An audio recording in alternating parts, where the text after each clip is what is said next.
जय श्री राम। अरण्यकांड का 10वां सर्ग। श्री राम का ऋषियों की रक्षा के लिए राक्षसों के वध के निमित्त की हुई प्रतिज्ञा के पालन पर दृढ़ रहने का विचार प्रकट करना।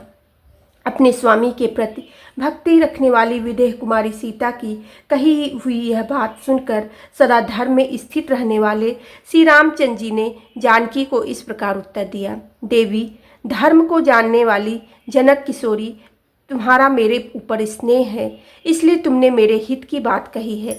स्त्रियों के कुल धर्म का उपदेश करती हुई तुमने जो कुछ कहा है वह तुम्हारे ही योग्य है। देवी, मैं तुम्हें क्या उत्तर दूं? तुमने ही पहले यह बात कही कि क्षत्रिय लोग इसलिए धनुष धारण करते हैं कि किसी को दुखी होकर हाहाकार न करना पड़े।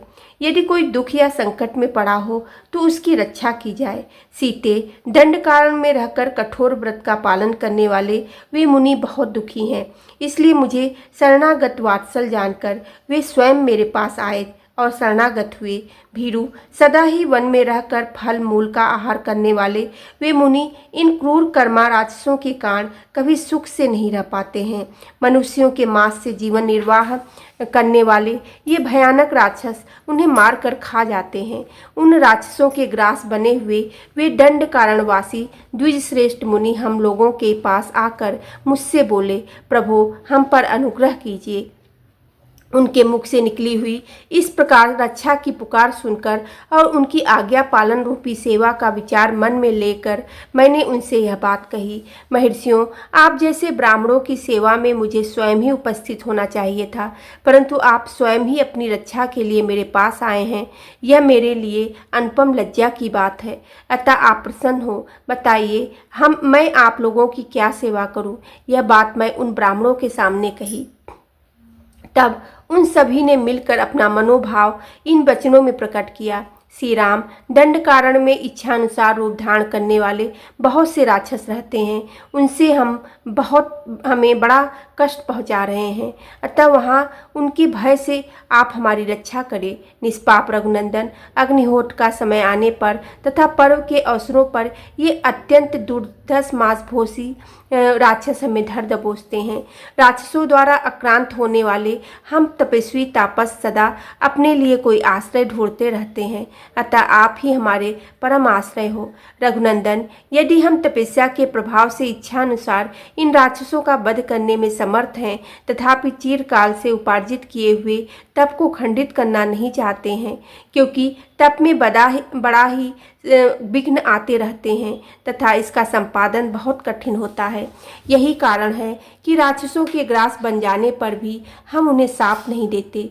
इसलिए दंड कारणवासी निशाचरों से पीड़ित हुए हम तापसों की भाई सहित आप रक्षा करें, क्योंकि इस वन में अब आप ही हमारे रक्षक हैं।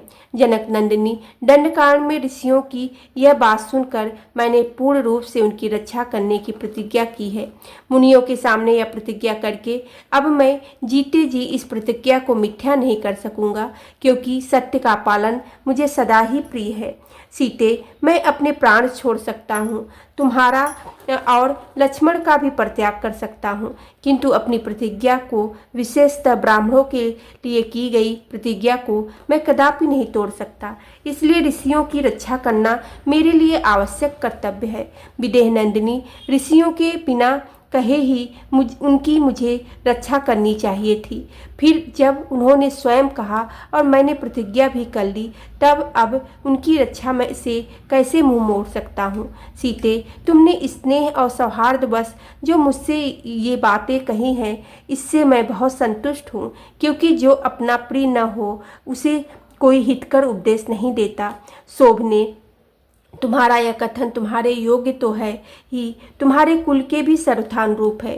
तुम मेरी सहधर्मिणी हो और मुझे प्राणों से भी बढ़कर प्रिय हो। महात्मा श्री रामचंद्र जी अपने प्रिया मिथिलेश कुमारी सीता से ऐसा वचन कहकर हाथ में धनुष ले लक्ष्मण के साथ रमणी तपोवनों में विचरण करने लगे।